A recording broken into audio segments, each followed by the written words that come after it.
Welcome to the Miracle Hour podcast, where you can experience the life-changing message of healing, freedom, blessing, and salvation.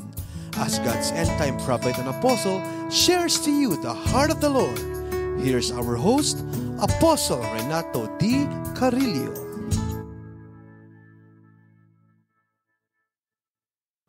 So, kayo pong milyong-milyong listener po ng programa ng Diyos ang Oras ng Himala through GSI Shield Worldwide Ministries, nationwide and around the world. Let me tell you this truth. Hindi na po mahalaga kung ang inyo pong sakit ay incurable sa salita po ng mundo at mga nag-diagnose sa inyo. Isang bagay lang po ang inyo pong intindihin sa araw na ito. Ano man po ang sakit ninyo, kayo pong lahat ay gagaling. At ang gagalingan nyo po hindi po aksidente. Ulitin ko po, ang gagalingan nyo po hindi aksidente. Hindi po kayo sinuwerte o pinalad. Ang gagalingan nyo po ay tinakda ng Diyos. Yung po ang dahilan kung bakit si Jesus po ay nagpunta ng cross. Para tapusin once and for all ang lahat ng gawa ni Satanas. At isa po sa kanyang gawa ay hindi lang kayo turuang magkasala, alipin nilang simple nature, kundi patayin po kayo sa sakit at karamdaman. Wala po kayong gagawin ngayon kundi paniwalaan ang sinasabi ko. At habang kayo po ay nakikinig sa lingkod ng Diyos, sa inyo pong kinaupuan, saan man po kayo doon sa buong Pilipinas at buong mundo, maging sa lugar na ito, kayo pong lahat ay sabay-sabay po niyang pinapagaling. So samahan po natin ang Tatay Apostol, ang lingkod ng Diyos, in the book of Acts chapter 2, verse 22. At ang revelation po ay meron pong pamagat na, and these signs will accompany those who believe. Acts 2:22, New King James Version of the Bible, I read, Men of Israel, hear these words.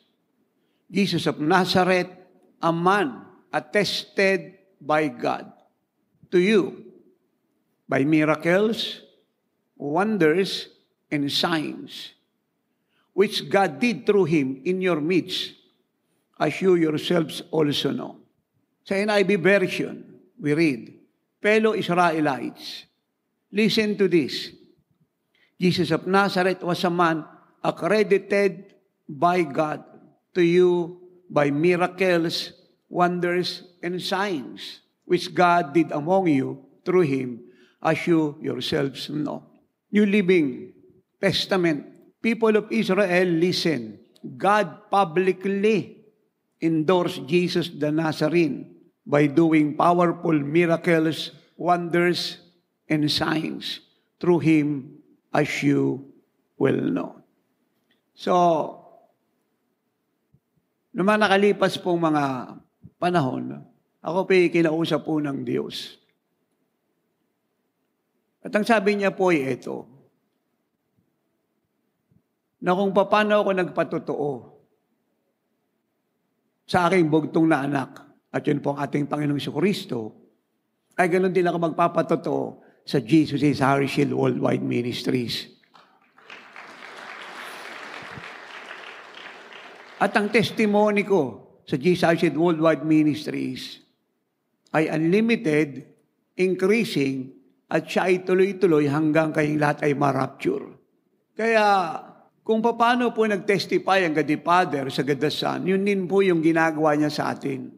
At kung bakit ko po binasa sa inyong iba't ibang translation, upang maintindihan niyo po ng malinaw kung paano kinukumpirma ng Diyos ang kanyang anak, at kung paano niya rin tayo kinukumpirma, kagaya ng kanyang sinabi sa ating lahat.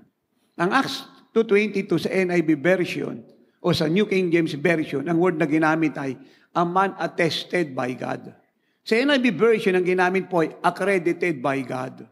Sa New Living Translation o New Living Testament, napakaganda po. Ang ginamit po ay God publicly endorsed. Ang ibig po sabihin, hayagan po. Sa harap po ng maraming tao, paulit-ulit na lang na in-endorse, pinatotohanan ng Diyos ang Panginoong Jesucristo sa pamamagitan ng mga powerful miracles, wonders, and signs. Kaya nakakapanabig po ang huling yugto natin sa mundong ito. Sobra pong nakakapanabig. Kaya dapat sa araw-araw po nating pamumuhay, ay ito po yung nangyayari sa atin. Ito po yung normal nating pamumuhay. Pag sinabi po normal na pamumuhay, siya po ay bahagi ng buhay natin. Hindi natin kinakailangang mag-struggle, problema, mag-alala, kundi we simply expect it because we believe what God said.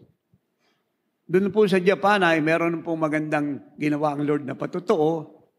Meron po tayong mga anak doon na galing po sa ibang fellowship. So, matagal na po sila ron, almost 10 years. Sila po mag-asawa ay committed na naglilingkod sa fellowship na yan. 5 taon na po siya nagtatrabaho sa company pinapasukan niya, hindi naman siya nare-regular. Tapos, mula sa kanyang tinitiran, nagbibiyahe pa po siya 1 hour patungo po sa kanyang place of work. At dahil hindi naman nare-regular, what you expect? Ay, hindi naman po nadadagdagan ng sweldo. At yung kanya pong pagtatrabaho ay nasa mercy po ng company kung siya po ay papayagan pa o hindi na po siya i-hire. So sa ganyan pong kalagayan ay napanood niya po tayo sa YouTube. At hindi po aksidenteng nangyari yung kagaya ninyo.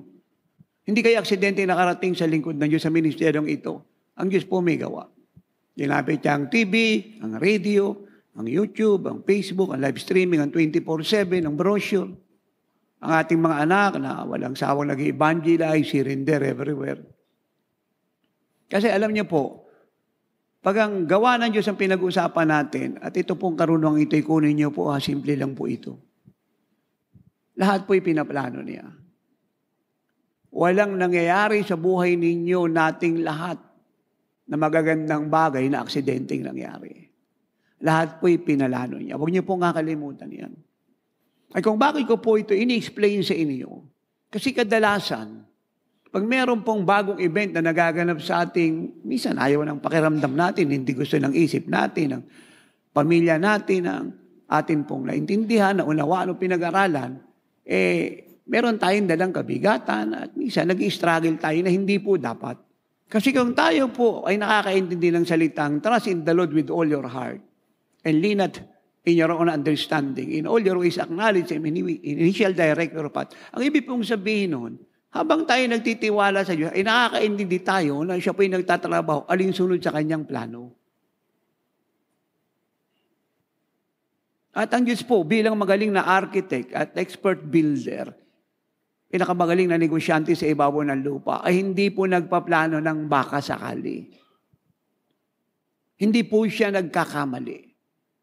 Kung siya po ay perfectong Diyos, normal lang na lahat ng plano niya ay perfecto.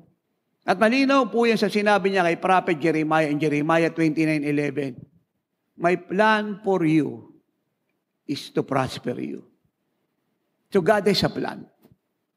At ang plan po niya ay prosperity. To prosper you. To give you hope, peace, and a good future. So it's all good because God is a good God.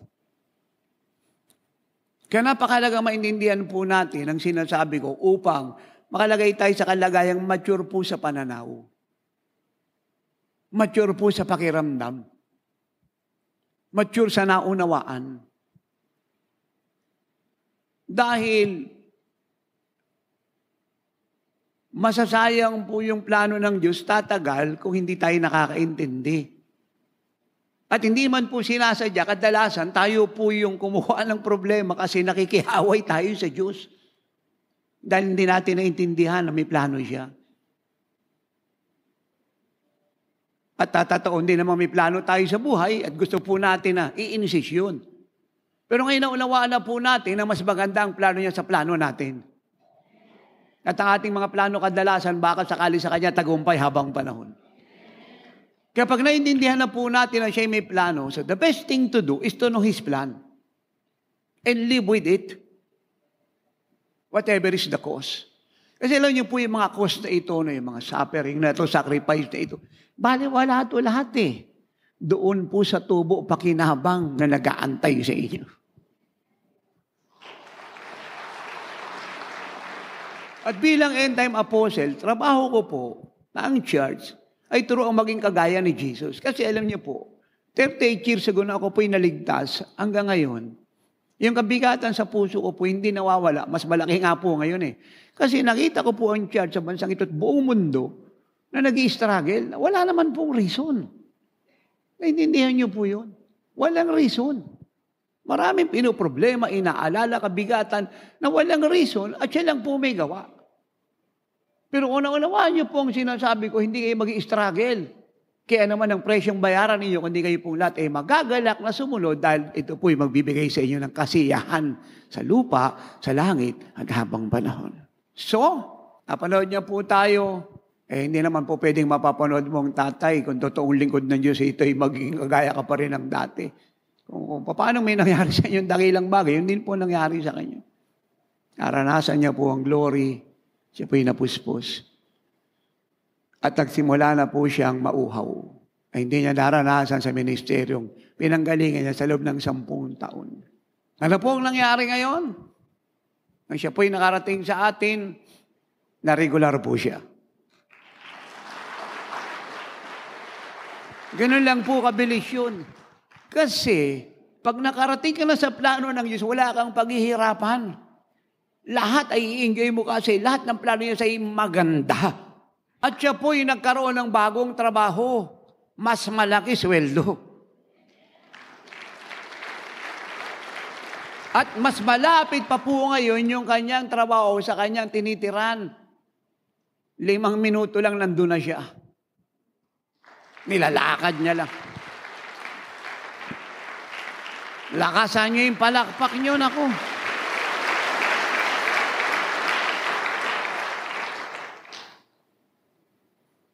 Naiwan po yung kanyang asawang lalaki dahil nasa music ministry. Committed po ron. Medyo problema po ng malaki yun eh. Siyempre, ikaw babae. Paano mo hatake yung asawa mo lalaki? Committed yun dun. So the best thing to do, mula sa aral ng tatay, daanin sa kaparaanan ng Diyos. Ano yung kaparaanan ng Diyos? Panalangin at pag-aayuno. Yun po ang kaparaanan ng Diyos. Wala na pong ibang the best na kaparaanan yan. Dahil ang sabi ng Lord, in Zechariah 4:6, it's not by might, nor by power, but by my spirit, says the Lord. Sino sa inyo naniniwalang pag ginawa mo sa paraan ng Diyos ang isang bagay, sigurado answers prayer ka?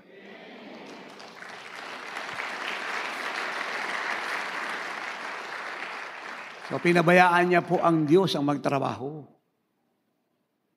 Amen. Kaya pag nag-mature po tayo, ang church, naging kagaya na, wala na po mga warfare in the flesh, immaturity of opinion, feeling, understanding, at marami pong statement na useless. Hindi po ba napakasarap niyan? Ang Diyos nagtatrabaho, wala kang ginagawa, kundi intayin yung answers prayer, pagpasalamat at tinanggap mo na. So, natulog po yung kanyang asawa. Natulog. Na naginip. Amen. Sino sa inyo niniwalang wala aksidente sa Diyos? At isa po itong dapat yung maintindihan mga anak. Pag tayo po yung nag-mature kagaya ng Panginoon at naunawa natin may plano siya, huwag na po nating problemahin kung paano niya ililigtas yung pamilya natin. Kasi kadalasan, meron po tayong mga kaparaan ng gustong mangyari na ginagawa para silang maligtas. Yun po yung problema eh. Hindi kayo nagliligtas siya.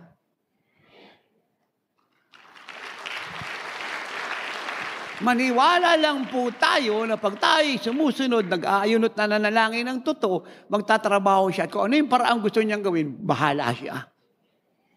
Yes, God is a million ways not only to bless us, but to save our loved ones. At huwag niyo po itong kakalimutan, sa laki po ng pag-ibig niya sa inyo, gusto niyang matulog kayong mapayapa at habang natutulog kayo, nagtatrabaho siya. Hindi so good. May na pong sayang na luhang inubo sa mga anak ng Diyos. I've seen a lot. Sa loob po ng 38 years, hindi po biro yung nakita ko at naranasan ko at natunghayan ko. It breaks my heart. Nonsense po lahat. Kasi pag immature ka, marami kang pinoproblema, hindi naman actually problema. Amen. Yung problema niya, inaako mo. Ayaw mo trabahuin niya yan.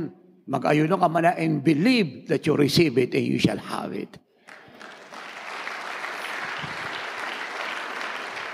So, nanaginip po yung asawa niya. May 3 papel po sa harap niya, 3. So, yung isa pong papel, may nakalagay na G12. Yung ikalawang papel, blanco. Yung ikatatlo, Jesus is Our Shield Worldwide Ministries. Sabi ng Diyos sa kanya, pirmahan mo yung Jesus is Our Shield. Wala ka lang pipirmahan, Jesus is Our Shield lang.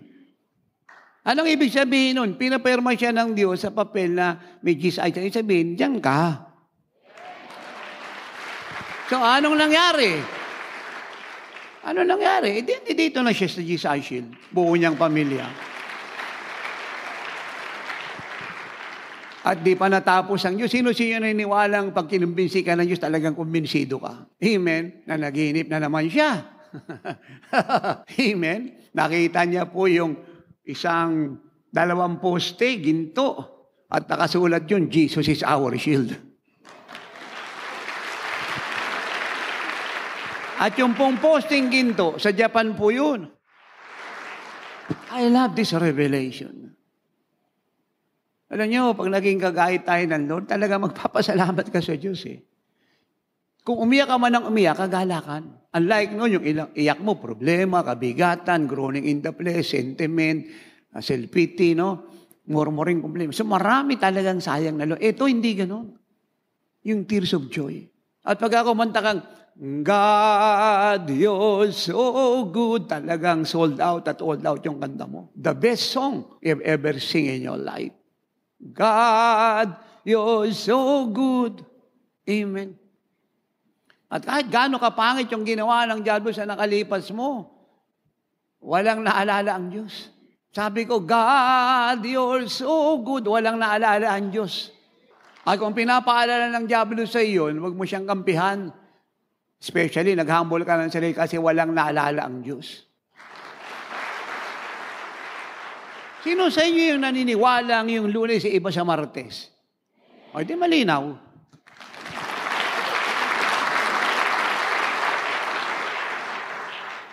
Amen. So, lumipat na po sila sa atin. Masaya. At siya po yung interpreter natin sa mga Japanese. Yung anak nating babae. Kasi magaling po siya magnipunggo. Meron din po siyang isang kapatid. Kasi buong pamilya nga po sila ron eh. Meron po siyang kapatid. Mas matanda sa kanya babae. Nung makita niya po na nagsilipat na po ang kanya pong mga kamag-anak sa Panginoon, sa Jesus Shield, nagpasya po siyang lumipat na rin. Amen. Kaya lang, hindi po ganun kadali kasi ayaw ng pastor. Nataon pong mangangalak pa naman siya. So bago po siya nirelease ng pastor, yung pastor nag-prophecy. Kaya lang po yung prophecy, hindi sa Diyos. Mahirapan kang manganak. Kasi nga, umalis doon sa fellowship niya eh. Yung kasing problema minsan sa mga pastor na hindi naging kagaya na buhay pa eh. Kung ano-anong pinagsasasabi. Mahirapan kang manganak. Di dumating na po yung puntong siya po yung manganganak. Nasa isip niya po yun. Siyempre, puno po siya ng samaan ng loob. Pag-aalala. Kasi pagka narinig mo yung negative, ini-echo ni Satan yan eh. Tinutorment ka. So, usually, hindi po ba pagka manganganak isang babae, kadalasan yan, 24 hours, nagle-labor siya. Tama po ba yun? Tapos po yung kamay rito ng nanganak na. Ayan. Tama po ba ako? Kaya nga pupunta ng ospital ng maaga-aga eh. Tama po ba yun? Alam mo, kung manganganak ka ng Miyerkules, Martes, nandun ka na. Yung iba pa nga, Lunes pa lang, iba Linggo pa lang. Tama po ba yun? So, yun po yung process. Kaya, nagsimula na po siyang mag-labor. At siya po yung nag-request sa doktor na Japanese. Sabi niya sa doktor, pwede po bang makinig ako ng live streaming ng Tatay Apostol habang nagle-labor ako para maging magaan yung panganganak ko? Sino sa inyo niniwalang pag ang Diyos po ang nakialam, lahat ng batas ng mundo, baliwala sa Kanya? So, pumayag po yung doktor na Japanese. So, habang siya po yung nagle-labor, nanonood po siya ng live streaming. Walang ganun eh. Pero nangyari yun. Amen. At bago po na i-deliver si baby, dinedicate ko, laki-laking bata, ang taba. Ang pangalan niya po, Mighty Warrior. Malaki pong bata. Sa tingin ko, pag lumaki yun, kasing lakas ni Samson po yun. Malaki talagang bata. Ang pangalan niya, Mighty Warrior. Yun po yung meaning ng pangalan niya. Lalaking bata. Lalaki.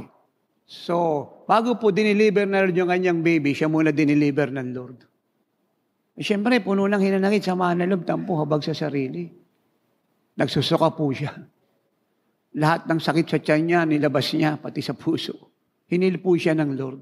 At pagkatapos po siyang ihil, nilabas po si baby. Tatay, gaano katagal po siya nag-labor? 6 na oras po yung palabas Kaya nung natapos palabas, lumabas si baby, 6 na oras. Ako, lakasan niyo yung palakpak niyo. Amen. So, yun po yung mga patutuon na amazing. Sabi niya, increasing, unlimited. Kaya kung tayo po laging nasasanay sa mga nakalipas na kaparaan ng ginagawa niya, yun din po yung ina-expect nating mangyari, kailangan po nating mag-mature. God is a God of variety. Anong sabi niya sa Isaiah 43:18, I'm doing a new thing. Hindi po siya gumagamit ng lumang bagay kasi siya po ay omnipotent, omniscient, and omnipresent. Pag sinabing omnipotent, so powerful. Kaya nga ang pangalan niya, Adonai, El Shaddai, the Almighty God. Not mighty, but the Almighty. The all-powerful God. Ang kailangan mo lang talaga ay maniwala na may ginagawa siya. Iba-iba yung paraan niya. Kagaya ng ginawa ni Peter sa Acts 3:5 and 6, hinawakan niya yung lumpo. Tinayo niya. At yung lumpo, for 40 years, lumakad, tumakbo, at siya pa'y gumaling kaagad. Pero pagdating sa Acts 5:12-16, hindi po gano'n ang nangyari. Hindi po gano'n ang nangyari. He simply walked. Do you get that? Walang papalakpak, umintindi po kayo. He simply walked. Magkaiba na po ang paraan ng Diyos. At kung pupunta naman tayo sa buhay ni Apostle Paul, prayer cloth. You see that? Acts 19:11-12. So we can go on and on and on, pero sapat na po yung pinundasyon ko sa inyo para makaintindi kayo. He's doing a new thing, hindi po pare-parehas. Kaya kung kayo may mga negosyo, the same as usual po kayo sa business ninyo. So, I'm here to tell you, you have to be like Jesus. Huwag po tayong gumaya sa mundo na kasi nagtagumpay yung business sa ganitong kaparaan, puro yun ang ina-apply niya. Pwede yun kung yung rebulto mo. Kung ang Diyos mo yung rebulto. Hindi naman siya gumagalaw, hindi naman siya nagbabago Pero kung ang Diyos mo yung Diyos ni Abraham, ni Isaac at ni Jacob, hindi po pwede yun. Ang move po ng Diyos ay kagaya ng Noah's Ark. Takbo ng takbo. Takbo ng takbo.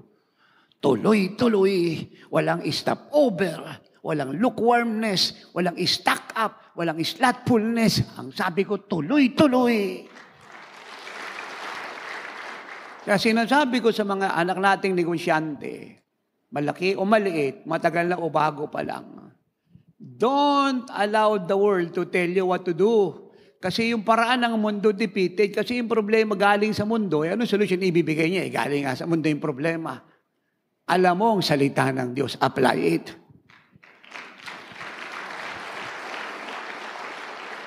Amen. Ito rin ang reason kung bakit maraming fellowship at ministry here and abroad, hindi lumalago. Nanatili na lang sila sa bilang nila at nabawasan pa. Kasi yung pong paglaki nila noon at paraang ginamit nila para lumago, siya pa rin pong paraang ginagamit nila ngayon. God said, I'm doing a new thing. Kaya nung mag-move ang Lord, naiwanan sila. Naintindihan niyo po ako. At ito pong ibig sabihin, nag-move ang Lord para mas maging malinaw po ito. Ito po ang Diyos. So nag-move po siya, tuloy-tuloy po yan. Walang tigil, walang stopover. Tuloy-tuloy. At tayong mga anak niya, na-expect po niya na habang siya po'y nag-move, sumasabay tayo. Kasi ang sabi po ng Lord, na John 14, 15, 16, 17, 18, ay ito. The Holy Spirit is in you and with you. So, in you, nasa sa iyo, and with you, kasama mo, lumalakad. Naintindihan niyo po ako. in you and with you. So pag nag-move ang Diyos, apoy lumalakad, dapat sumasabay ka. Kasi kung hindi ka sasabay, maiiwan ka, hindi ka niya babalikan, humabol ka. Hindi babalikan, kasi hindi ka niya mahal na mahal ka niya. Kaya lang, marami siyang dapat gawin. Buong Pilipinas siya nag-aantay at buong mundo, kaya kailangan lang sumabay ka. Dahil kung babalikan ka niya, yung plano niya na may eksaktong oras, araw, buwan, taon at panahon ay mababalam at hindi siya papayag na ibalam ito ng kahit sinong tao sa ibabaw ng lupa at mga anak niya mula sa fivefold pababa. Because He is God. Ganyan po nga kalimutan yan. Are you still there? Kaya sasabay ka ng sasabay. Dahil lahat ng ginagawa ng Diyos ay eksakto sa panahon. Ang karunungan niya ay walang kamalian. Ganito natin ilagay. Pag ang bata po ay sumobra sa tiyan ng kanyang ina ng 10 buwan hanggang 12 buwan, delikado po yun. Tama po ba yun? Cesarean siya, at kahit na cesarean, may possibility ang bata ay patay na.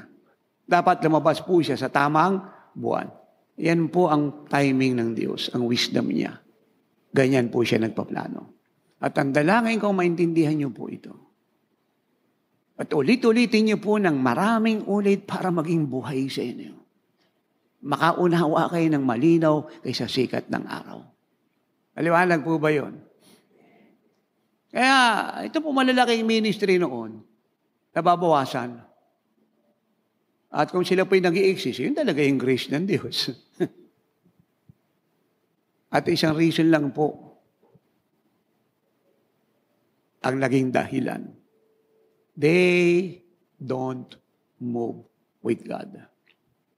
Kaya mas mabuti po na nag-iisa ka na nag-move sa Diyos, nagpa siyang maging kagaya kaysa marami kang kasamang movement at coalition organization na hindi nag-move. Hindi ka makakarating sa destiny mo. Hello? At na-discover ko na ang pumigil sa tagumpay ng marami na tinawag ng Diyos ay pakiramdam. Pakiramdam niya, ng asawa niya, anak, magulang, kapatid, kapatiran, at ng iba pa. Kaysa siya po'y magapos ng pakiramdam ng Diyos. Do you understand that? You must understand this truth. Amen. It is better to walk alone with God than to be with the company of many who don't walk with God. Do you understand that? At isang reason nga yan kung bakit kahit ayaw natin, at minsan may kairo tayong nararamdaman, hinihiwalay niya tayo. Alam, problema po, kasi nga marami ayaw lumago, nabubuhay sa lumang kaparaanan, sa pakiramdam, ayaw niyang pahiwalay. Kaya dahil ayaw niyang pahiwalay, siya po inahiwalay sa kalooban ng Diyos. Amen. Naintindihan niyo po ako. Kaya, yung po mga nakikipag-covenant sa mga tao, mga kapatiran, nag-isip-isip. Hindi ka naman po sinasabing yung mga covenant po ngayon pangit at mali lahat. Depende nga sa covenant yan. Pero may advice to all. Kung makikipag-covenant po tayo, dapat sa Diyos. Sigurado ka ron. Lakasan niyo po yung palakpak niyo.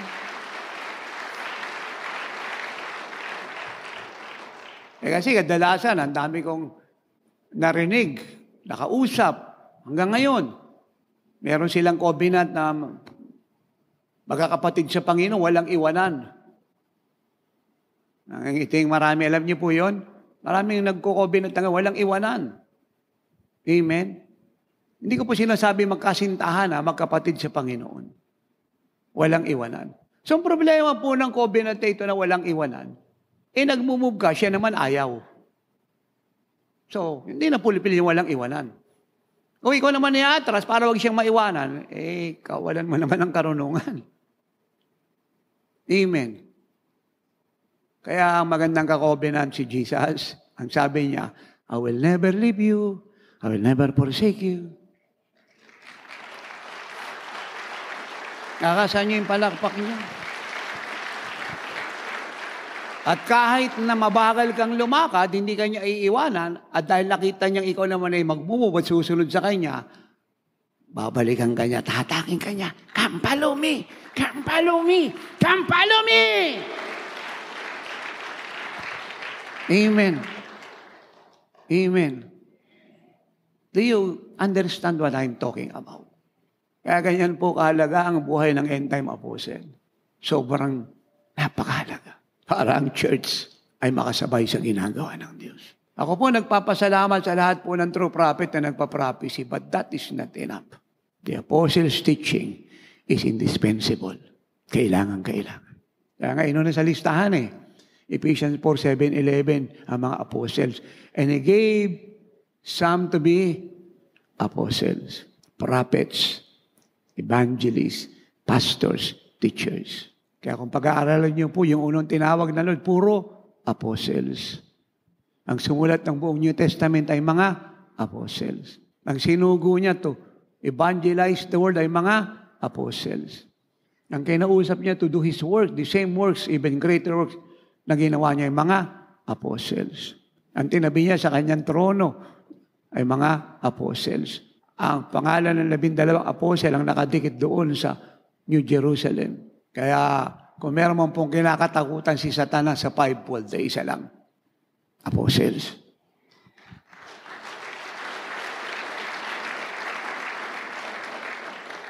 So, ay ngayon po, masaya na po sila sa GSI Shield. Very committed po silang family. Kaya naman po tayo isang anak.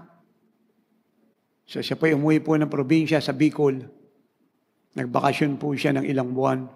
At dahil, sino sa inyo niniwalang pag galing ka sa abroad, dumadami ka mag-anak mo? Dumadaming bisita mo. So 3 buwan po siyang nagbakasyon, kaya araw-araw yung bahay niya puno ng mga kamag-anak. Kaibigan, kakilala. Eh di yung nanay naman po niya, nag-aalala, baka lumaki yung kuryente kasi magbubukas ka ng ilaw, aircon. Kaya ang ginagawa na niya, pinapatay lahat. Yung sabi niya, mabuksan niyo kasi mainit. Yung kanya namang ina, tama naman. Hindi naman yung mga kamag-anak at sukol kamag-anak ay magbabayad ng kuryente. Sila. Amen. Pero dahil sino sa inyo niniwala kung sino maraming pera siya na susunod? Ako, naniniwala ako. Kasi kahit na bunso ito, ikalawa, marami sila magkakapatid o pamangkin lang ito. Pag ito'y galing abroad, maraming pera. Pag uwi niya, siya na susunod. At mula sa matatanda, lahat yung bit-bit niya. Amen. Amen. Para siyang si Joseph. Biblical naman po yun. Sabi niya, buksan niyo po yan, nanay, huwag kayong mag-alala sa kuryente. 3 buwan po siya nagbakasyon.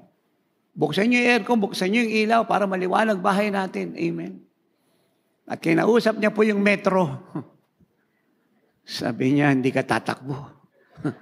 Amen. At dumating po yung bill, 1,000 pesos.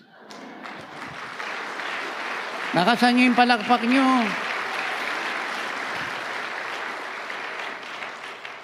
Kaya ang himala po ng Diyos ay hindi po nakasentro lang sa bulag nakakita, bingi nakarinig, patay na buhay, ketongin luminis.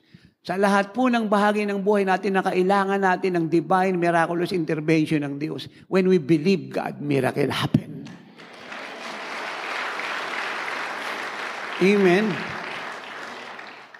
Meron naman po tayo isang anak.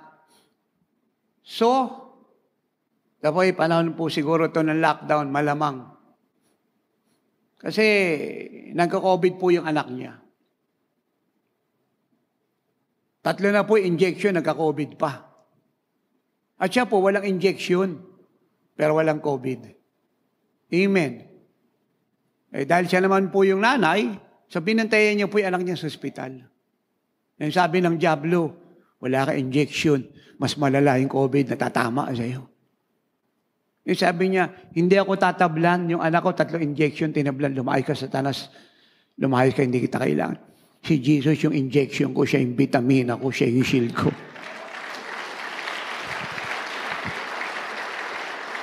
So, nang lumabas po yung kanyang anak, siya po nagbantay, siya po nag-alaga, hindi po siya tinablan. At ang tinablan ng gagalingan yung anak niya.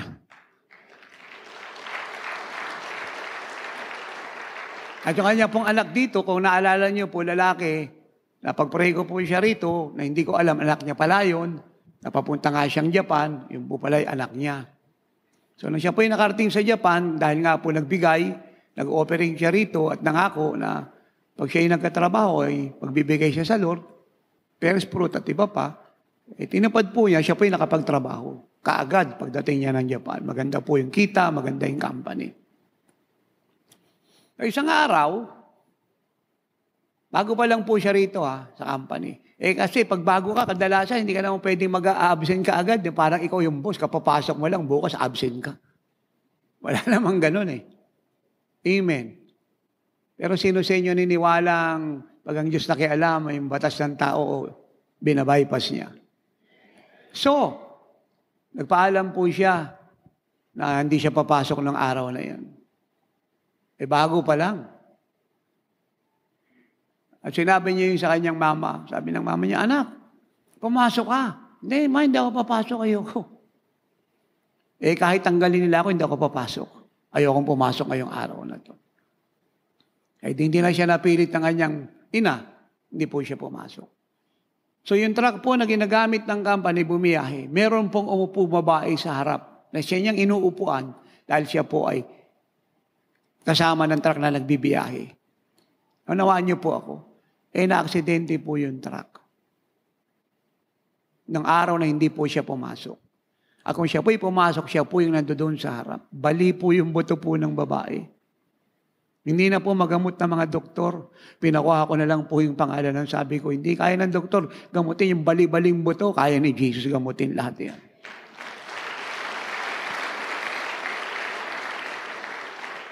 Ang miracle po, hindi nakakumpain sa kagalingan lang ng sakit at karamdaman.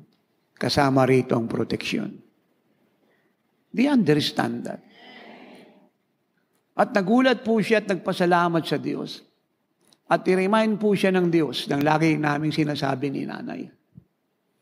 Yung katapatan ninyo sa first fruit tithe offering ay protection yung lahat.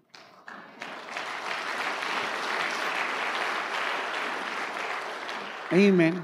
Di ba yun ang sabi na sa Malakay 3:8 and 12? Dali nyo inyong mga ikaputandog sa bahay ko upang merong pagkain. Ano po yung unang pangako? Bubuksan ko yung mga bintana ng kalangitan at ibubuhos yung pagpapalang walang sukat paglagyan. Ano po yung ikalawang pangako? Sasawayin ko si Satanas.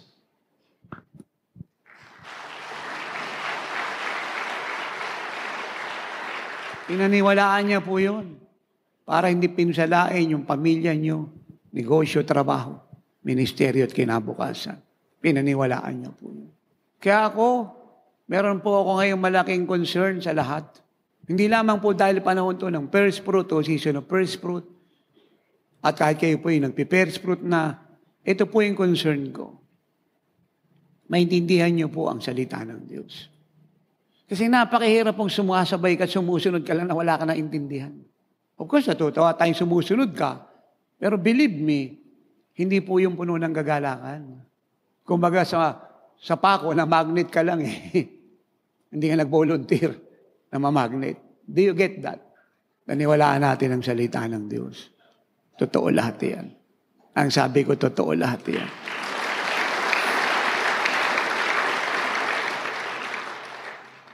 Nanawaan niyo po ako. Yun po sa lahat po ng namumroblema pa kung magpi-first fruit siya o hindi. Palayain mo na sarili mo roon sa sa immaturity, sa doubt at unbelief. At ito po yung tulong ni tatay sa inyong mga anak. Imbis na doon ka tumingin sa sweldo mo, pangangailangan mo, kakulangan mo, babayaran mo, ba't di mo alisin yung mata mo rito at ilagay mo roon sa provider mo?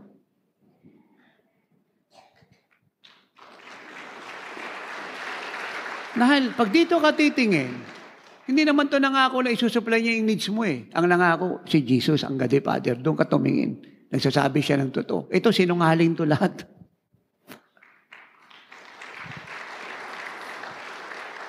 Naintindihan niyo po ako? Wag na po tayong gumaya pa kay Eva at kay Adan. Alam niyo po sa paraiso, 4 po yung tao ron. 4. Si Adan, iniwasan niyo tuwagis ng Diyos. Si Eva, na binigay para ka-partner ni Adan. Yung Diablo at saka ang Diyos. 4 po sila sa paraiso. Ang tanong na malaki, Eva at Adan, sino susundin mo, yung Diablo bang sinungaling na nilikha lang ng Diyos? O ang Diyos na nagsasabi ng totoo na lumikha ng lahat ng kailangan mo sa paraiso na nasa harap mo? Do you see that? Ito, sinungaling to lahat. Lahat ito nagbabago. Ang Diyos na nagsabing, tulog ka o gising, ano man ang mangyari sa mundo, I decided to supply all your needs. Ito, wala akong balang ituro ito eh. 1 oras bago kami mag-landing from Japan to Philippines, wala akong tigil na dinidiktahan ng Holy Spirit. Yung pong oras na yan, hanggang mag-landing kami, ako po'y sulat ng sulat sa akin pong cellphone. Ang bala ko sana ituro po ang buong series na ito para ipakilala sa inyo kung gaano kakapangyarihan ng Diyos. Anong ibig niya sabihin sa salitang, I am the Lord God Almighty. I am confident and with all humility to say, yung pong period na yan, walang tigil akong kinakausap ng Holy Spirit to write and write and write. At ngayon, I have no option but to obey Him. At ito lang po ang sasabihin kong isa. 40 years po naglakbay ang Israelita sa wilderness. 40 years. Mahaba po yun. Sa loob po ng 40 years na yan na naglakbay po ang Israelita, araw at gabi sa wilderness. 40 years, mahaba po yan. Araw-araw, maya't maya, pinakakain sila ng Diyos. Now, let me ask you a question. Ano needs mo? 1 linggo ka na bang may needs? 1 buwan, 1 taon? Beloved, 40 years po ito. Sinupply ng Diyos lahat ng kailangan nila, ang pinakain sa kanila. The best from heaven.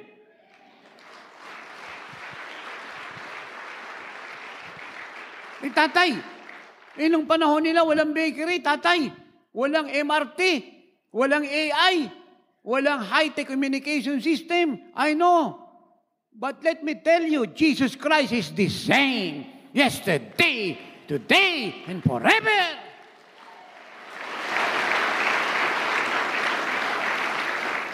At hindi lang po yan. Wala sa kanilang may sakit kahit isa. At lahat ng hayop po nila ay busog, walang namayat, walang namatay sa wilderness. Sabihin na naman ng marami sa akin, tatay, may hospital na ngayon, may doktor, may nurse. Magaganda na pong siyensya ngayon, mga medisina, ay high-tech na, I know. But Jesus Christ is the same yesterday, today, and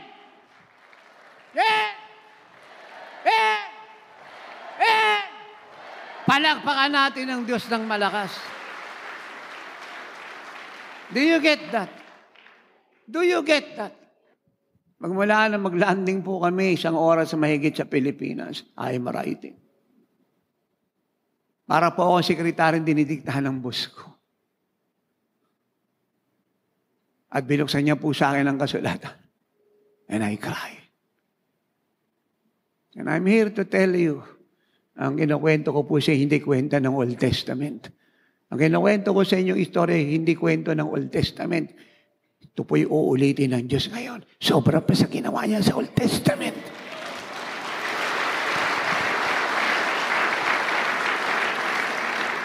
And learn from this truth. Dahil pag ang Diyos po'y nagbigay ng revelation, siya po'y may ginagawa at pinagagawa.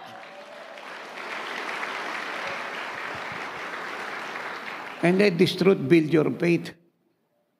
For you to operate in the faith of Jesus Christ. Amen. Kaya tapusin niyo na po yung struggle niyo sa first fruit. Pahirapan sarili niyo. Sabihin mo sa katabi mo, huwag mo nang pahirapan sarili mo. Maawa ka sa sarili mo. Palakpakan po natin ang Diyos.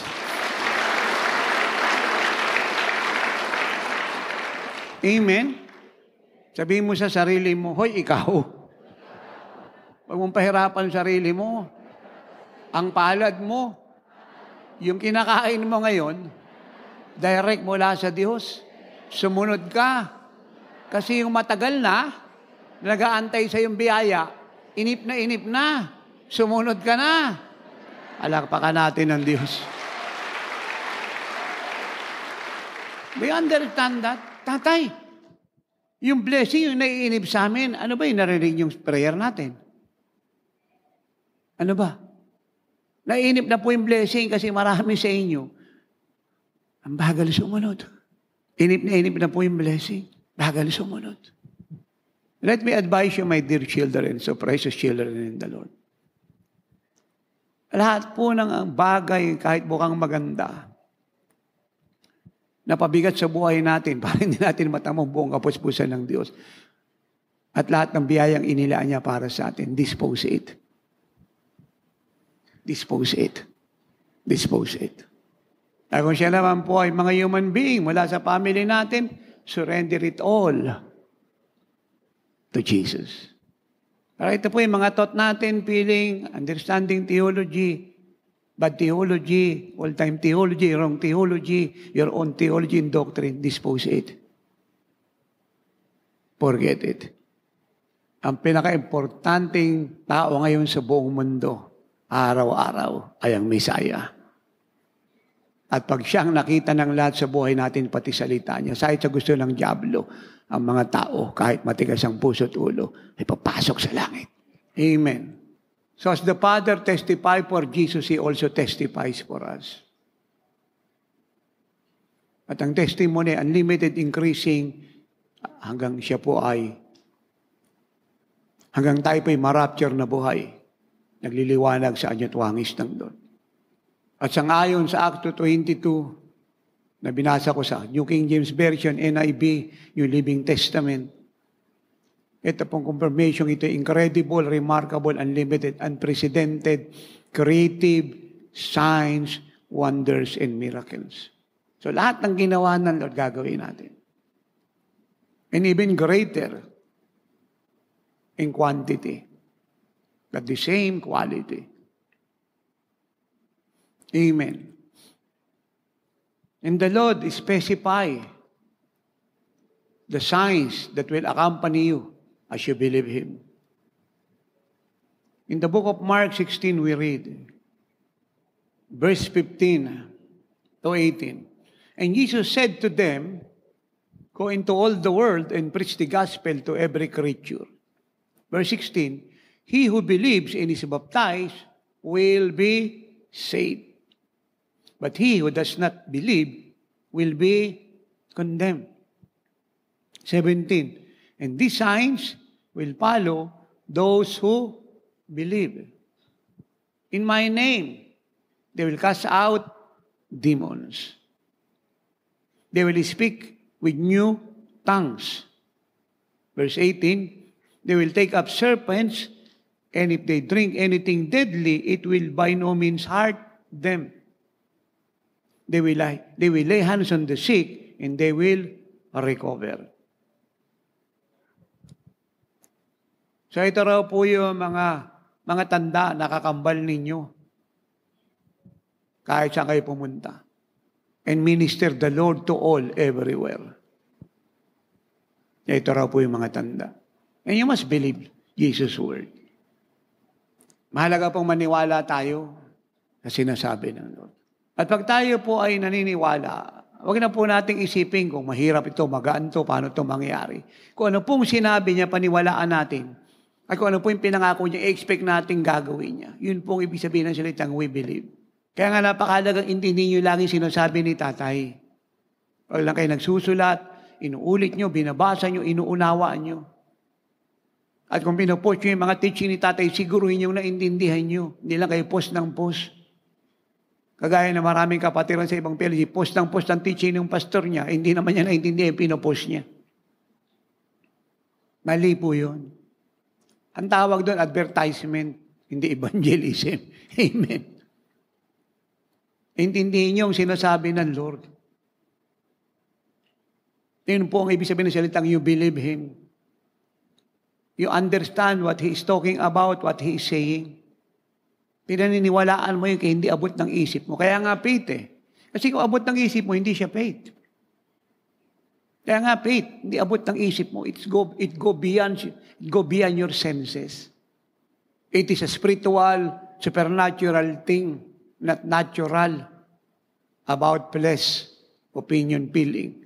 O mga bagay na tangible, nakikita mo, nasasalat, naaamoy, naririnig, at nararamdaman. At yun po yung problema ng marami kahit magaling na. Hindi siya naniniwala kasi may nararamdaman siya. Mas nananaig siya kay nararamdaman niya kaysa maniwalang pinagaling na siya ng Panginoon. Kasi yun ang sabi ng Word of God. Naalala ko nga po yung testimony ni nanay, napakaganda nito eh. Tagal na po ito, pero masarap ulitin. Lalo na pinapaulit ng Holy Spirit. Eh di nga po, si Rapi nga, lagi nag-evangelize, ninauwi ng bahay. Mahaba. Linggo, buwan, taon. Kami ng luwang inubo si nanay. Nag-fast, nag-pray, parang walang nangyayari. Isang araw, tinanong niya ang Diyos. Sabi niya, Father God, ano pa po yung dapat kong gawin? Nag-fast na kami, nag-pray. Naging mahinahon. Pero, hindi ko pa nakikita yung aking anak na nag-turn around sa iyo. Yun po yung problema eh. Hindi po tayo naniniwala may ginagawa ang Diyos pag nakikita natin parang walang nangyayari. Hindi po faith yun. That is a solid unbelief. A very strong unbelief. Kaya nga faith eh. It go beyond your senses. Ano po ba yung mubo sa senses natin? 5. Seeing, hearing, tasting, smelling, and touching. Yun po ang problema ng marami hanggang ngayon. Hindi lang po ng mga bishop at pastor, kundi ng church sa buong mundo. Maging po kayo, hindi man kayo lahat, pero yun ang problema ninyo. Hindi tayo maniwalang may ginawa ang Diyos kasi nakikita natin para walang nangyayari. Yun pa rin sila. At kadalasan, pag pangit pa ang nangyayari, lalo po tayong naniniwalang walang nangyayari. Kaya yung atin pong unbelief is so solid, so strong. It grieves God. It makes the devil joyful. Kasi nakikita ni nanay, walang nangyayari kay Rapi. Nagpas na kami, Lord, nag-ayuno for years. We serve you, we commit to you our life. We add more dedication.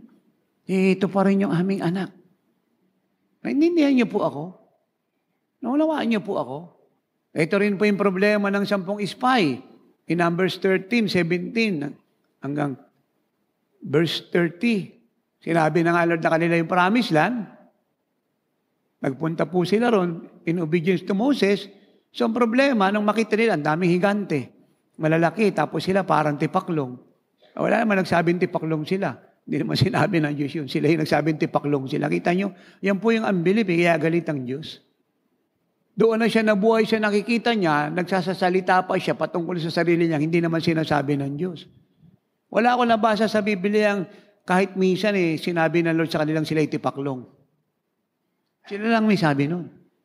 Napaka-importante po nito. Kaya sabi ng Bible sa Hebrew 11:6, without faith, it is impossible to please God. Pwede kang maging bishop, pastor, Kristiyano for 40 years, 50, 60, 70, pero hindi ka victorious, hindi ka satisfied sa pananampalataya mo because you don't walk by faith, but you live and walk by sight. Amen. Hindi tayo naniniwala may ginagawa kasi nakikita natin, walang nangyayari. Mas malala yung nangyayari. Nag-away pa, nagkagulo pa, naghiwalay pa. Amen. So doon po tayo naniniwala sa nakikita natin. Kaya ang Diyos, kahit hindi natin sinasabing sinungaling siya, lumalabas na nagsisinungaling siya. Na dapat doon, pag nakita natin ay negative at gusto tayong i-persuade ni Satan sumabay sa negative ng iba at doubt nila at unbelief, ang confession natin ay kabaligtaran. Lord, thank you, may ginagawa ka. Settle na ito. Mas totoo ang sinasabi mo. Lahat ng bagay nagbabago, ikaw ay hindi. At ito po pinakamabigat na sinabi ng Lord. Para ipakitang may ginagawa siya. At ulit-ulitin niyo po ito ng pakikinig at panonood. Please, ulit-ulitin ninyo. Don't pretend na naunawaan niyo ito lahat. Ulit-ulitin ninyo, libre naman to. Intindihin niyo maigi sinasabi ko. At ito po ang inutos ng Diyos kay nanay. Para paniwalain siyang totoo ang sinasabi niya at huwag siyang mabuhay sa nakikita niya. Itong sabi ng Lord kay nanay, mag-thank you offering ka. Ano po ba ang thank you offering? Ito po ay isang kaloob na ng bawat isang naniniwalang may ginagawa ang Diyos. At yung atin pong kiniklaim na gustong matanggap sa Kanya, binigay niya na kahit ang nakikita mo yung negative. Yun po yung faith in action. Are you still there? Mag-thank you offering ka. So nung ginawa po ni nanay yun, si Rafi umuwi.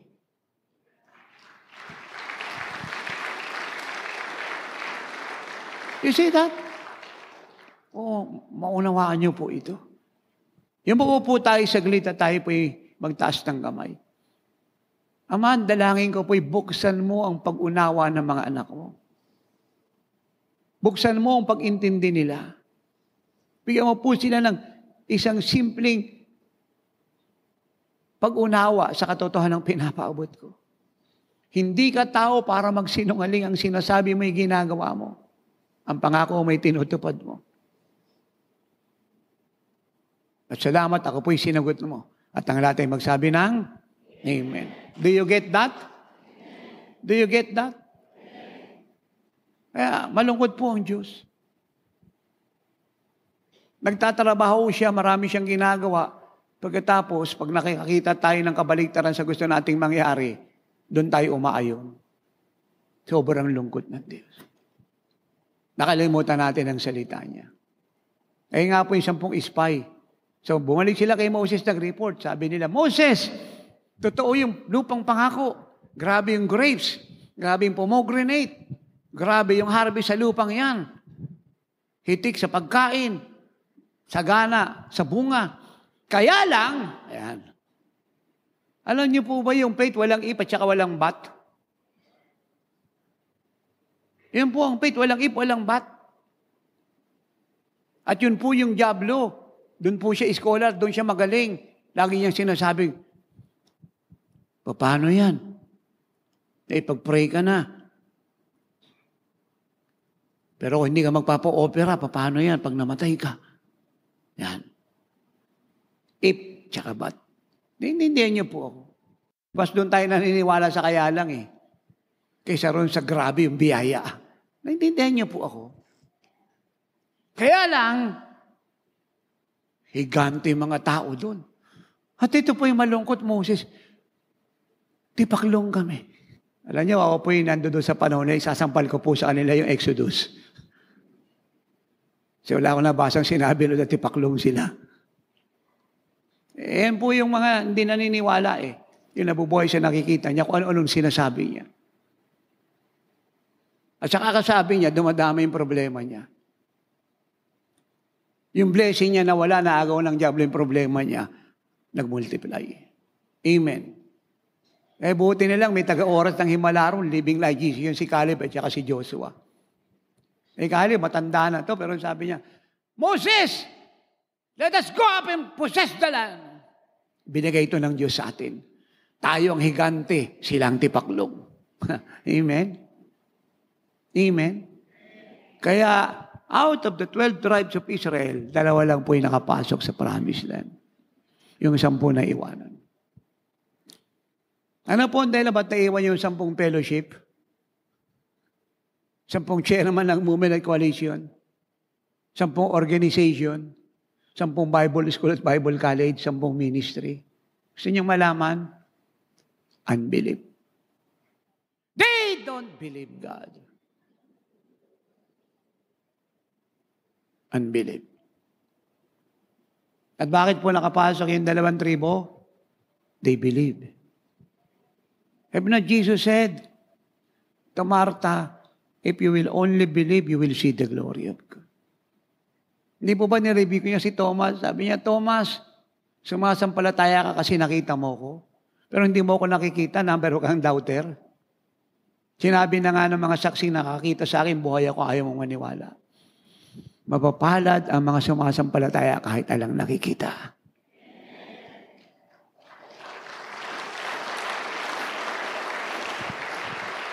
Hindi sinabi ni Jesus kay Martha na, pag nakita mo na yung glory ko, yung miracles ko, at hawakan mo na yung provision and then believe. Ang sabi niya, maniwala ka muna. At pag naniwala ka, makikita mo yung glory ko. Yung kaligtasan ng pamilya mo, yung biyaya, yung blessing ng first fruit mo, yung himala ng kagalingan mo, yung promotion mo, yung kalayaan ng Pilipinas, at apostolic revival na hindi maawat ng diablo sa church sa ibabaw ng lupa.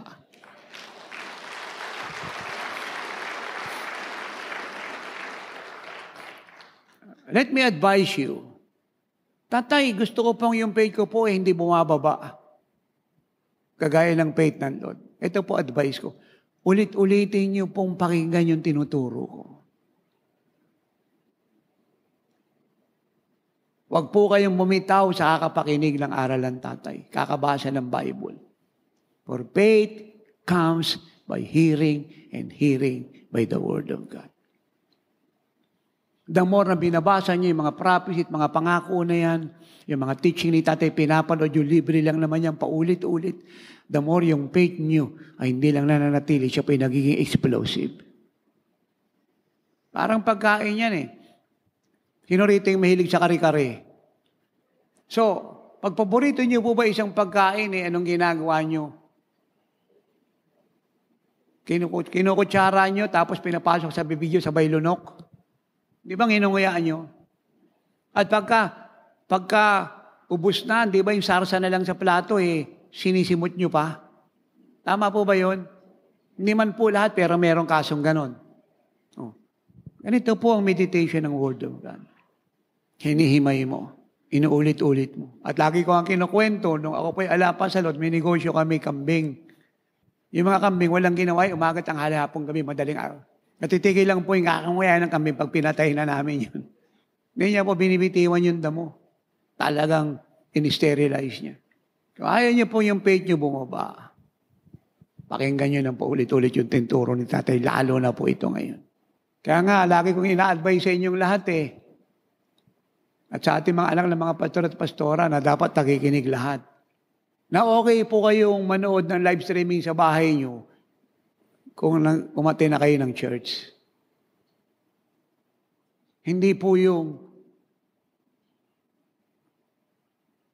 nangyari sa ibang chapters natin na mali at dapat baguhin, na doon na lang manonood yung mga anak natin sa mga bahay nila, kanya-kanya silang panonood. Mali po yun. Tuwan-tawa si Satanas doon. Dapat yan, sa chat ginagawa ang sama-samang panonood sa teaching ni tatay. Mula sa mga pastor natin, pababa sa worker, full-time, volunteer o hindi, congregation. Yun po ang tama. Especially yung aking pong pinapaabot, urgent, mahalaga. Kasi,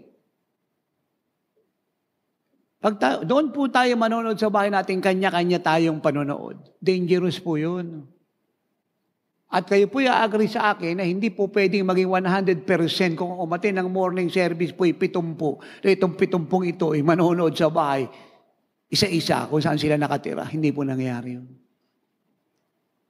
Marami pong reason. Ano yung reason? Una, iba dyan inaantok na. Ikalawa, hapon na, gabi na mamamalengke yan. Ikatatlo, magluluto yan. Ikaapat, kakain yan. Tapos tutulog na kasi papasok bukas yan. Yun po yung problema at yun po ang concern ko. At sasabihin nila, saka ko na lang papanoorin. And dami na namang ginagawa, natabunan na po yun. Kaya ngayon natutuwa siya, meron siya narinig na bago, pero importanteng pundasyon para matanggap niya yung katotohanan na pakinggan niya nga itong bago na miss niya. Yun po ang problema ron. Halimbawa ngayon, minis nyo to. Hindi nyo na ito napanood. So, paano tayo nito ngayon? Tinuturuan ko nga kayo ng simpleng karunungan ng Diyos. Kasama na maraming revelation at prophetic word. You see that? Kaya may faith ka doon sa ibang tinanggap mong teaching, pero rito wala, kasi hindi mo narinig eh. Alam po ba ninyo na bago ka mahil, dapat maniwala ka munang pinagaling ka na ni Jesus. At maniniwala ka lang pag napakinggan mo yan. Blessing ganun din. Salvation ng family. Breakthrough, breakaway sa ministry, answers prayer. Dahil lahat po ng kailangan natin sa buhay na andyan dyan na sa Bible. Tinuturo ni Tatay isa-isa. At pag narinig mo yan, sisibol ang faith mo riyan. At pag sumibol na yung faith mo riyan, yung pangako ng Diyos dyan, sa iyo na. Ganun lang po siya kasimple. Naunawaan niyo po ako. Kaya, yun po yung palagi nating sinasabi sa ating mga anak na pastor at pastora, na dapat sumusunod ang lahat ng kongregasyon pag sinabi ng mga anak natin, hindi kami magtuturo kasi importante pinapaabot yung tatay, sama-sama tayong manonood ng LSN. Yun po ang tama. Hindi yung gawain muna tayo ngayong linggo. Wala naman pong masama. Lahat naman pinagtuturo natin. Pagkatapos doon na lang kayo manood ng teaching ni tatay pag nakauwi na kayo. Yung po yung malaking problema, mali po yun. Hindi po lahat nakakapanood. Amen. Amen. Pag na-miss po nila yan, sayang yung pagod nating lahat. Yan ko lang naman nating lahat, isa lang, mag-mature ang kongregasyon, mapagpala, managana, at makatuwang natin sa pagtatapos ng mandato. Dahil pag hindi rin lumago ang mga kawan, tayo rin na magkakaproblema, mahirapan tayo kasi ayusin mo yan. Paano ka makakapag-move lang tuloy-tuloy sa road? Ang dami mong aayusin problema. Hindi sila nalago. Hindi mo naman pwede katayin yan. Diyos may-ari riyan. Otherwise, babagsak ka ron sa Sicaraya 34. O Ezekiel 34. O tama, Sicaraya 34. Na kinokondemn ng Diyos yung mga prophets, mga shepherds. Dahil kinain po nila yung mga kawan. Imbis na pakainin, kinain na lang. Sila po yung mataba, yung kawan payat. Inaalis ko po ang lahat sa ganun accountability. Amen. Amen. Kapag lahat ay nag-grow, sama-sama tayong mararapyo nito tagliliwanag kagaya ni Jesus. So, ano nangyari ngayon? Nakapasok yung 10 dahil di sila naniwala sa sinabi ng Diyos. Doon sila nabuhay sa nakikita nila. Yung 2 tribo nakapasok kasi naniwala. Ganun lang po kasimple yun. Wala pong gitna. Kaya nung maintindihan ni Nanay yung thank you offering kung bakit ganun siya ka-powerful, tinuturo niya sa inyong lahat. At nilang po nangyari yun sa aming anak na si Rapi, nung siya po yung nagpunta ng Pampanga the other day, pagitan lang po araw para mag-mission of love. So pinaulan niya po yung ating mga anak doon para magturo kasi umuulan po noon Almost may bagyo, kaya nga siya nag-mission of love sa Pampanga. Tapos si Nanay humabol na lang para mamigay ng goods. Pero may nagturo na po mga anak natin, may mga nag-pray na sa mga may sakit. So nung dumating si Nanay para magbigay ng mga goods, may naka-wheelchair, lumapit sa kanya.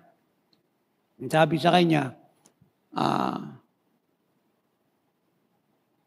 ipag-pray niyo po ako. Sabi nila, hindi pa ba kayo na ipag-pray ng mga pastor? Kasi nauna na po sila. Sabi niya, kayo po yung gusto ko mag-pray. Hindi naalala ni Nanay yung thank you offering. Ano po siya, lumpo, naka-wheelchair, lumpo. Naalala ni Nanay yung thank you offering. Actually, salitang naalala, pinaalala ng Holy Spirit. Ang sabi ng Holy Spirit sa kanya, sabihin mo sa kanya mag-thank you offering. Sabi ni Nanay, hindi ko po kayo ipapag-pray, mag-thank you offering kayo. Kasi pinagaling na kayo ni Jesus You get that? Naniwala po siyang pinagaling na siya ng Lord at siya po yung nagpasalamat sa pamagitan ng thank you offering. Si Nanay po yung tumalikod na. At nagulat po si Nanay, hindi pa po siya nakakabang ng malayo. Yung pong nasa wheelchair, tumayo, nauna pa sa kanya lumabas po nung gawain.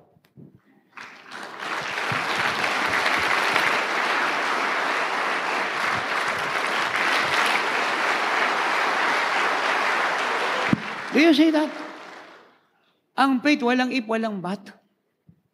Kaya nga, hindi po talaga madali Pipili ka talaga Lalo na pagka urgent yung sinabi ng doktor, dapat operahin ka. Kung may nagpo-opera, urgent, wala tayong sinisisi. Kaya lang ang sinasabi ko, kung nagpapakalalim tayo sa Lord, na bago dumating ang isang sitwasyon, maliit pa lang at hindi dapat lumala, tapos na siya. Ang problema kasi, kung bakit lumalala ang sitwasyon ng marami, kasi lumalala yung unbelief mo eh. Kumuha ka ng komplikasyon sa buhay mo. At ang sabi po ng Romans 14 verse 23, whatsoever is not of faith is what? Sin.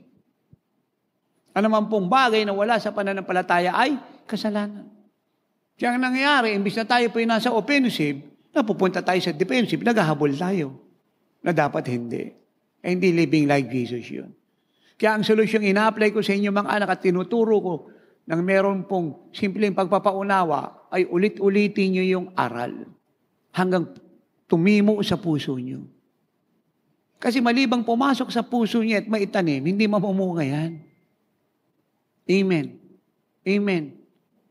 Hindi kasi garantisado at subok na po itong truth na ito, nung nakikinig ka ay nakapasok na sa puso mo yan. Kadalasan naling ng isip mo yan. At paglabas mo, ang daming gagawin ni Satan kaguluhan at napupunta isip mo ron, hindi pa namunga. So ano mangyari sa iyo yan? Kaya konting sitwasyon, natitinag ka. Tayo si Pablo, kahit anong hirap danasin niya, labas-pasok sa kulungan. Anong sabi niya? Rejoice in the Lord always. Again, I say, rejoice. So siya po yung nasa faith. Hindi niya lang tinanggap ang revelation ng Panginoon, pinamunga niya sa puso niya. Kaya niya na ipamuhay. Kasi wala kang anihin malibang may tinanim ka. At kahit nagtanim ka, wala ka pa rin aanihin malibang namunga, tinanim mo. Do you get that?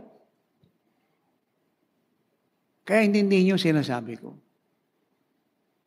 Ito po kasing feeling natin, bahagi na to ng pagiging tao natin Hindi ka naman kasi magiging tao pagka wala kang laman, wala kang buto, wala kang mata, wala kang panglasa, wala kang pandama, wala kang pandinig, wala kang paningin. Bahagi ng pagiging tao mo yun Kaya lang sa gitna nun, hindi ibig sabihin na bahagi ito ng pagiging tao natin, dito tayo mabubuhay.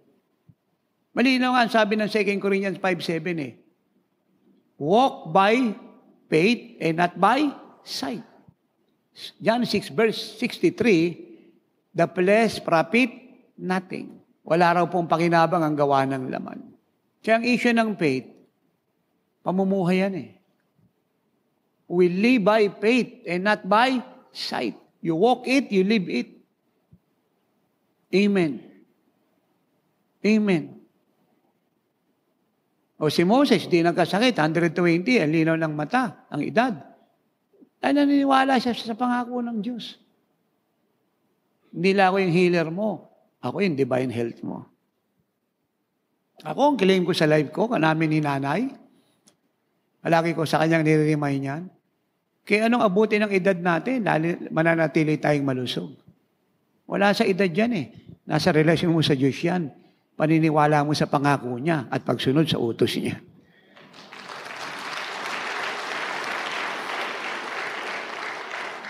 Hindi kami nagko-confess dyan na kagaya ng iba sa inyo at ng ala sa living lives na, ay nako, 60 na to, senior na to.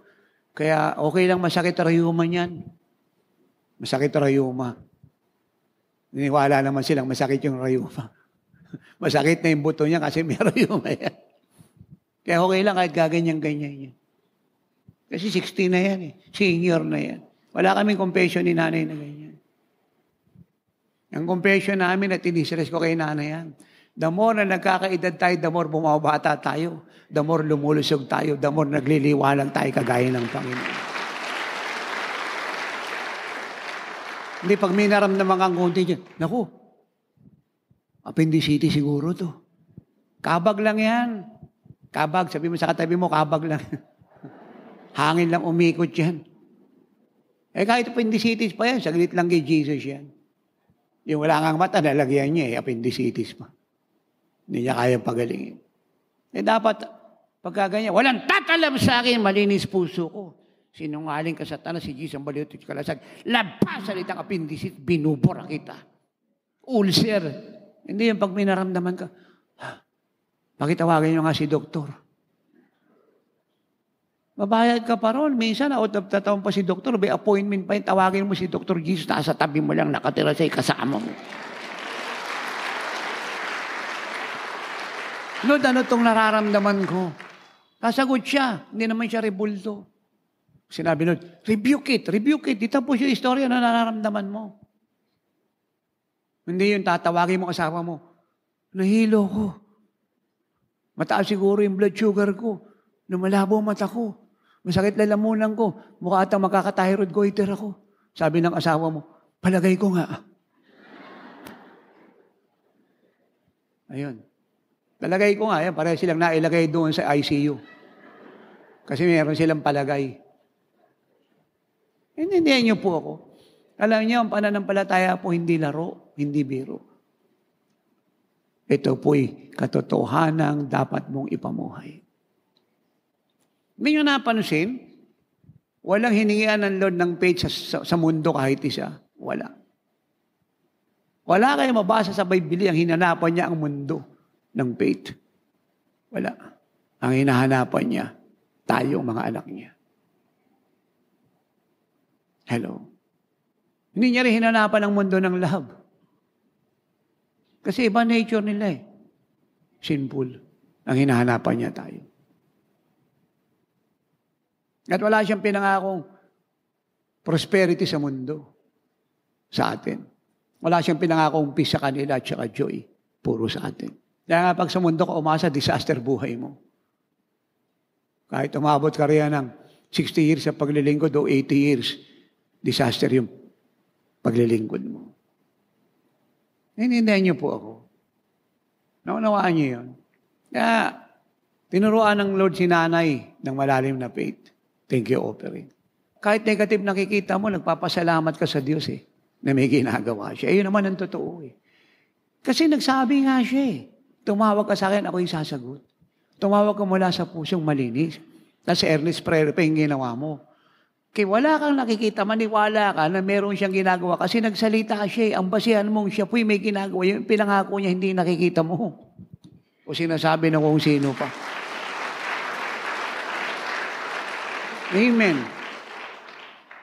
Ito po, isa niyong kapatid sa Japan, tuwan-tuwa ako. Nanay lang po ito, kagaya niyong nanay. Ito po ang sabi niya sa Lord. Lord, sabi ni tatay, salita mo lahat ng patungan ko ng kamay gagaling. Pinaniwalaan niya po yun. Wala po siyang ginawa. Patong ng kamay sa may sakit. Kay cancer pa po yan. Pag pinatungan niya ng kamay, gumagaling po silang lahat. Nakasan niya po yung palakpak. Amen. Kaya asawa niya, tirahan ng ospital. 1 linggo na puro nagbabakasyon. Meron daw po itong cancer. Sabi niya, Lord, sabi ni tatay, word mo yan. Lahat ng patungan ko ng kamay gagaling. Pinatungan niya po ng kamay asawa niya. Chinek up ng doktor, cancer free.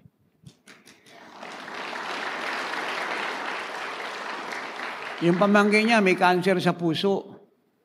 Ganun lang din po ginawa niya. Pinatungan ng kamay. Hinil ng Lord. Nanay lang po ito, nanay. Hindi to bishop, hindi to pastor, nanay. Yan po yung faith. Yan ang pinangako ng Lord These signs will accompany you. Ito mga tandang to, kakambal mo to Kaya kung naalala niyo yung teaching ko noon pa, pag nasa faith ka, hawak mo yung susi sa treasure ng langit. Asa sa inyo yung susi para sa kayamanan ng kalangitan. Amen. Ikaw na nga ang pinakapangyarihang taong nabubuhay sa ibabaw ng lupa Kaya kaysa, kung ano-anong kinakalikot mo sa Facebook, kung ano-anong pinahanap po sa television, ba't di mo bulayan yung teaching ni tatay? Ito, subukan po nyo to. Gawin nyo pag-uwi nyo. Tapos na po tayo rito, nagliwanag kayo sa glory. Grabe yung faith nyo. Pag ito po yung pinakinggan nyo uli, lalo po kayo magliliwanag. Mararamdaman nyo po yung faith nyo lalong naging explosive. Iba po yung strength in the spirit na inyo pong nararamdaman. Pag ginawa nyo pong pamumuhayan, maniwala po kayo. Kung nasa ng Lord, nandoon ka, hindi ka bababa. Sabi ko, kung nasa ng Lord, nandoon ka, hindi ka bababa.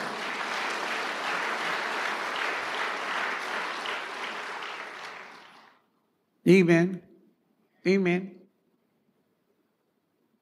Ganyan napansin si tatay panay biyahe. Hindi naman madali magbiyahe. Pero hindi niyo ako nakitang pumupunta ritong Guroge. Buti, nakapunta pa ako rito sa EDSA.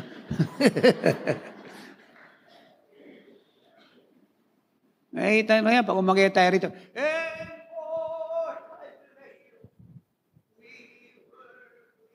dala natin lakas ng Diyos because we believe God.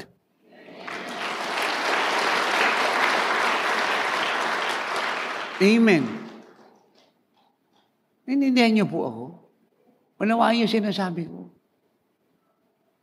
Lagi ka nagko-confess dyan. Dami kong trabaho. Nangihina ako. Malata katawan ko. Huwag kang magtaka, isang araw, nilugaw ka na. Kasi malata ka eh. Isang araw, nilugaw ka na. Samahan ka na lang toko at baboy, almusal ka na lang diablo. Naunawaan niyo po yun.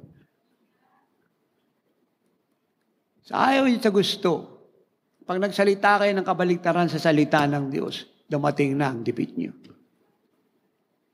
Sa ayaw mo sa gusto, kay mabuti kang tao, kay masipag ka, kay mahal na mahal mo ang Diyos, pag nagsalita ka ng labag sa utos ng Diyos at kabaligtaran sa nasusulat, dumating na ang kabiguan mo sa buhay. Hello. Kaya kung mahal na mahal natin ang Diyos, si Jesus, ang Holy Spirit, mahalin natin ang salita niya. Paniwalaan natin ang mga sinasabi niya. Sundin natin utos niya. Amen. Ito pa po, ito po, nanay rin po ito. Pasok po siya ng trabaho. Nakita niya po yung kasama niya sa trabaho. Masakit ang tiyan, di makabangon. Lapitan niya po. Lapitan niya. Mga nanay po ito, kagaya niyo, nilapitan niya, pinatungan ng kamay, tapos siya po yung nagsimula magtrabaho. Bumangon po yung kasama niya sa trabaho. Tapos sabi, sino nagpatong ng kamay sa akin? Gumaling ako. Amen. Pag titinan niyo po yung mga kapatid niyo sila sa Japan, parang wala kang makikitang may mangyari sa buhay nila. Kaya lang, dala nila aral ng tatay. Ngayon, nanonood na naman sila. Babad po yan sila. Ay kung ano yung sinasabi ng tatay, pinapaniwalaan nila. Wala silang panahon sa argumento, bagay ng mundo. Pero nagtatrabaho yung mga yan, nanay po yan. Nagtatrabaho, nanay. Isa naman nating anak, rin ng Panginoon. Yung biyanan niya, namumutla, nagsusuka. Nag-pray niya, gumaling ka agad.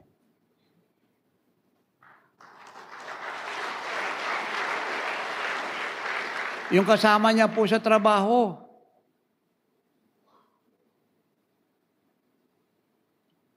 ito po'y Japanese. Pabalik-balik sa CR, 4 na beses na pupunta ng CR. Dahil masakit po yung tiyan, hindi maganda po yung kalagayan, hindi na kapagtrabaho ng maayos. Ang ginawa niya po yung Nile Hans, pinagaling ng Lord kaagad. Nakasan niya yung palakpak niya. Amen? Naunawaan niyo po ako. Ito pong mga taong ito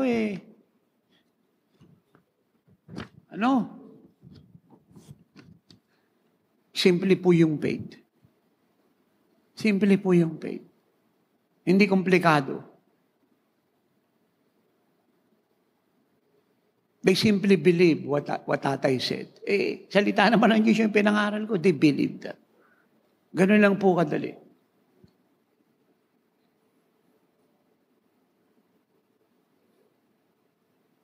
Siya rin po nating anak, nanay din po ito. Yung nanay niya, pabalik-balik sa ospital. Merong ugat sa kanyang utak na pag pumutok ito, nagiging comatose ang tao. Yung sabi niya, manampalataya tayo sa Diyos, manood tayo ng oras ng himala, magbigay po tayo sa Panginoon. Sumunod po yung nanay niya. Nabukasan, nagpa-check up nanay niya. Clear po yung utak ng nanay niya, clear po yung ugat, clear po yung ulo. Pinagaling ni Jesus. Ito po, nanay din po ito. Ito po yung asawang hapon na nung nagpunta ako last year, bingi. Yung asawa niya, isang tenga. Sinisigawan na nila, hindi makarinig. 3 na po silang sumisigaw. Yung 2 niyang anak, pati siya. Hindi po marinig asawa niyang hapon kasi bingi po isang tenga. Ngayon dumating nga po ako ng Japan last year. Pinag-pray ko po, siguro mga 30 seconds lang. Pinag-pray ko po siya, instant healing, nakarinig po yung hapon. At kinukwento nila sa akin to hanggang ngayon asawa nila. Yung asawa niya, hindi na po nila sinisigawan. Konting salita lang, sumasagot na kasi hanggang ngayon, nakakarinig po siya. Kasi, pag ang Diyos po yung nagpagaling, authenticated. Ang sabi ko, authenticated. Hindi ka niya papagalingin ngayon, tapos bukas may sakit ka na naman. No? Pag pinagaling ka niya ngayon, ang totoo, authenticated po yan, kay taunang dumaan yung kagalingan mo, dala-dala mo pa.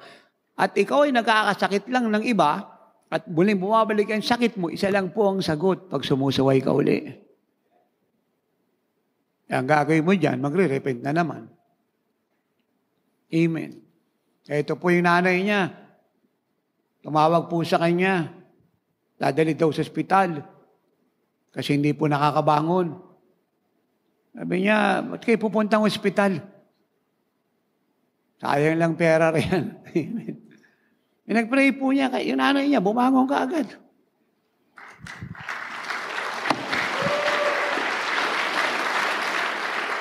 Mga nanay po ito, ha? Mga nanay. Nagsisipag trabaho may mga anak. Ganun po kabilis yung miracle. Instant. Why? They believe what Jesus said.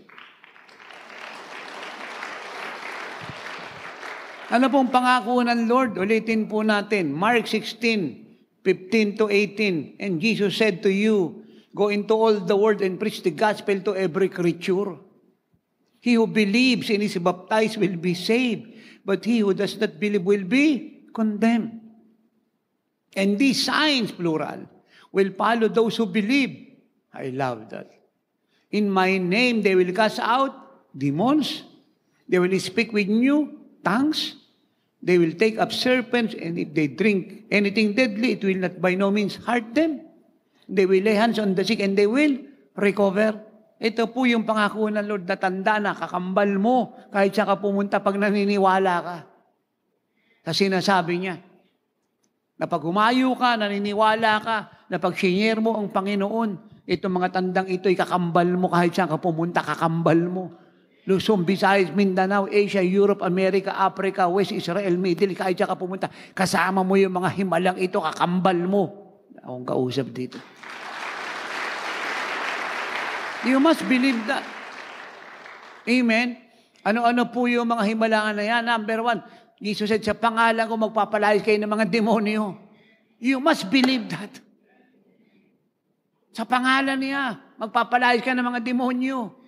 Iba't ibang klase ng demonyo, kabaklaan, katomboyan, pagnanakaw, rape, adultery, fornication, sexual perversion, idolatry, murder, terrorism, occultism, satanism, you can name it all. Papalayasin mo lahat. Amen? Maniwala ka kasi sa pangalan niya, pinapalayas mo sila. At alam nyo, merong isang pangalang ayaw si Setang marinig araw at gabi, yung pangalan ni Jesus. Yan yung pangalang kinakatakutan niya. Tanging kinakatakutan niya yung pangalan ng Lord. Amen. At kung bakit nagagamit natin yung pangalan niya sapagkat siya'y nakatira sa atin. Ito yung ating legal right. Ito yung ating right bilang mga anak ng Diyos. Amen. Nakita niyo si tatay, si nanay, lagi namin sinasabi, demonyo ka ng cancer, goiter, kulam, barang sa pangalan ng Panginoon. Labas! Ganun lang po kasimple yun. At maniwala kay mga demonyo na lalabas kasi ayaw nilang marinig ang pangalan. Lord, takot sila sa pangalan ng Jesus. Sa pangalan ng Panginoon, hindi sa pangalan ng kung sino-sino lalaki, babae, matanda, bata, payat, maitim, maputi, hindi sa pangalan ng politiko, sa pangalan ng Panginoon, lalayas yung mga demonyo. So ano pong tawag dito? Ano pong tawag dito? In my name, they will cast out demons, Satan's defeat. Number 2, they will speak with new tongues. Ayan, sasalita kayo ng iba't ibang wika. Yan yung praying in the Spirit, bunga ng baptism in the Spirit. O rababashi karabaka. Supernatural language. You are talking to God. Hindi alam ni Satan yung pinagpipray mo, hindi niya pwedeng pigilin, hindi niya pwedeng harangin sapagkat hindi niya naintindihan. Amen. Amen. And the more you pray in tongues, 1 Corinthians 14:18, the more it open the door for the 8 gifts of the Holy Spirit to manifest. Amen. Nagaya nga po ng miracle sa Japan. Nag-operate yung word of knowledge kay tatay. Nag-tongues po tayo. Maya-maya sabi ko, pinagagaling na yung rayuma mo, pinapagaling na yung cancer mo. Ano po sinasabi ko yung pong nangyari? Grabe po yung healing po sa Japan. Yung mga tao nakahiga. Grabe po yung kapal ng glory. First time ko pong actually, sa biyahe ni tatay, maraming ginagawa ang Diyos. Pero ito pong unang biyahe sa Japan. It makes me different. So different. Yung buong katawan ko po parang mahati sa kapal ng glory ng Diyos. Yung weeping ko. Kaya yung mga tao po kahit bagong dalo, lasing. Alam ko talagang malalasing sa kapal po ng glory. Lasing po talaga. Alam niyo yung lasing, pag tumumbay, hindi mo maawat. Ayun po. Lahat po sila humiga. Walang pinili ang Lord. Amen. They will speak with new tongues. Lagi kayo mag-pray in tongues. Dahil siya po ang key upang yung 8 gifts of the Holy Spirit ay mag-manifest. Kasi yung praying in tongues or speaking in tongues, siya po yung isang gift. Siya po lahat yan. At siya po yung gift na nagbubukas ng pinto upang yung 8 ay mag-operate. Number 3, they will take up serpents and if they drink anything dead, it will by no means hurt them. Yung serpents po ay sumisimbolo kay Satan at mga demonyo. Hindi raw po tayo tatablan ng gawa ni Satan. Dapat na-enjoy niyo po yung buhay niyo sa Lord, yung paglilingkod niyo. Wala tayong kinakatakutan sa mundong to. Pero nga sa akin lang tanong nun, sabi niya, Apostle, hindi kayo natatakot sa COVID. Sabi ko, kababaw mo naman. Hindi ka kasi umati ng oras ng himala, kaya ka ganyang kababaw. COVID, matatakot kami? Yung Diablo nga, hindi kami natatakot, COVID pa. Nakasan niyo yung palakpak niya. Tapos yung isa naman, pastor, takot sa mangkukulab. Sabi niya, Apostle, bigay takot sa mangkukulab, kababaw nito. Kasi umaati ng apostolic revival ni Tate Apostol. Mangkukulam, matatakot kami. Yung Diablo nga siya nga yung tatay na mangkukulam. Hindi kami natatakot. Siya nga ang takot sa amin, mangkukulam pa. Tatakot kami. Lakasan niyo yung palakpak niyo. No? Kasi ito naman yung isa. Apostle, nakakita ka na ng multo. Hoy, huwag mo akong tanongin na ganyan. Kababaw mo naman. Hindi ka kasi umati ng leadership training. Ba't ako makakakita ng multo? Ayaw ako ng multong makita. Lakasan niyo yung palakpak niyo. Kahit nga Diablo, ayaw kong makita, multo pa. Naintindihan niyo po. Sabi ni Jesus yan. Wala raw gawa ng Diablo tatalab sa atin. Kaya yung Diablo po yung lumutang dyan sa harap natin, hindi tayo natatakot. Sapagkat si Kristo nakatira sa atin, milyong sobrang higit na makapangyari kaysa sa Kanya na walang kapangyarihan. Persian 4:4. Ano sabi na sa Luke 10:17-19? Sabi ng mga alagad, Lord, pati mga demonyo sumusunod sa amin sa pangalan mo. Yan. Ano sabi ng Lord? Hindi naman nakakapagtaka na sumunod yung mga demonyo sa pangalan ko kasi binigyan ko kayo ng kapangyarihan, autoridad, para tapakan, talunin, gapusin si Satan at wasakin ang kanilang mga gawa. At kahit anong gawin nila, walang tatalab sa inyo. At kung bakit lang kayo tinatablang, kasi nagkakasala kayo. Pero kung hindi kayo magkakasala, kaya anong gawin ng Diablo, hindi kayo tatablan. Sinabi ni Jesus yan, paniwalaan nyo lahat yan. Tatakot sa Diablo, sa multo, sa mangkukulam. Hinahanap nga namin sila, hindi nga sila nagpapakita sa amin eh. Naintindihan niyo po yun. Nakita niyo yung mga poses dito, nanlilisik yung mata. Anong sabi ko? Tumingin ka sa akin. Sabi niya, ayoko. Dumilit yung mata mo, Satanas, tumingin ka sa'yo, ayoko, ba't ayaw mo? Nasisilaw ako. Oo, kung magkaganon, lalabas ka na. Kanina ko pa nga gustong lumabas eh. Ay, di lumabas, nagkikisay. Nakikita nyo naman eh. Amen. Hindi po pelikula yon. Totoo pong istorya ng buhay yon.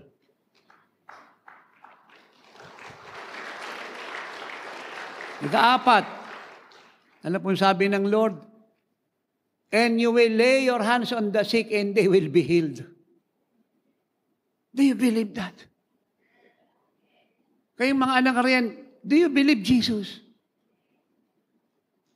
Ipapatong nyo rin yung kamay sa may sakit, gagaling sila. Arabo man yan, Israelita man yan, Inchik, Hapon, taga-India man yan, taga-Africa man yan, mahirap, mayaman, boss mo man yan, o kapitbahay mo, kakilala ka, mag-anak, basta may sakit, pinatungan mo ng kamay. Jesus said, sila po'y gagaling. Amen. At kung ito yung nagawa ng mga kapatid nyo sa Japan, mga nanay po ito. May mga edad na po ito, may mga anak po ito. Kung nagawa nila, kaya nyo rin kasi isa lang ang tatay, apostol nila at nanay Ellen. At isa lang yung kinain yung lahat. At kung sila'y naniniwala rin kayo. Amen. Now, ito ngayon yung issue. Tatay, hindi naman ako matalino. Yan. Tatay, hindi naman ako magaling. Tatay, hindi naman ako edukado. Tatay, hindi naman kilala pamilya namin. Tatay, hindi naman ako nakatapos ng kolehiyo. Tatay, hindi ako magaling mag-English. Tatay, hindi maganda yung personalidad ko. So, ito po ang sabi po ng 1 Corinthians 1:26, verse 31. Let me read to you in English Standard Version of the Bible. For consider your calling. Brothers, not many of you were wise according to worldly standards. Not many were powerful. Not many were of noble birth. But God chose what is foolish in the world to shame the wise. God chose what is weak in the world to shame the strong. God chose what is low and despised in the world, even things that are not, to bring to nothing things that are, so that no human being might boast in the presence of God. Doon po sa New King James Version, ang sabi po ron ay ito, that no flesh should glory in His presence. 30. And because of Him, that is God, you are in Christ Jesus, who became to us wisdom from God, righteousness, and sanctification, and redemption, so that, as it is written, let the one who boasts, boast in the Lord. So napakaganda po nito. Ano po sabi ng salita ng Diyos? Ginagamit daw ng Diyos yung mga hindi kilala para ipahiya ang mga kilala. Ginagamit niya alang pinag-aralan kagaya ni tatay, ni apostle at ni nanay upang ipahiya ang mga may pinag-aralan. Ginagamit niya yung mga mangmang para ipahiya ang mga matatalino. Ginagamit po niya yung mahina upang ipahiya ang mga malalakas. At lahat ng ito yung nagagawa natin dahil kay Kristo na siya nating sanctification, redemption, completion, perfection, honor, power, glory. May tao po ba dito? Divine substance, divine being, divine nature, perfection, perfect health, immunity, immortality, and authority. Amen. At ano po rin ba't niya ginagamit ang mga mahinang kagaya natin na hindi kilala sa mundo? Rejected ng marami. Unknown. Upang walang tao magmalaki sa harapan niya.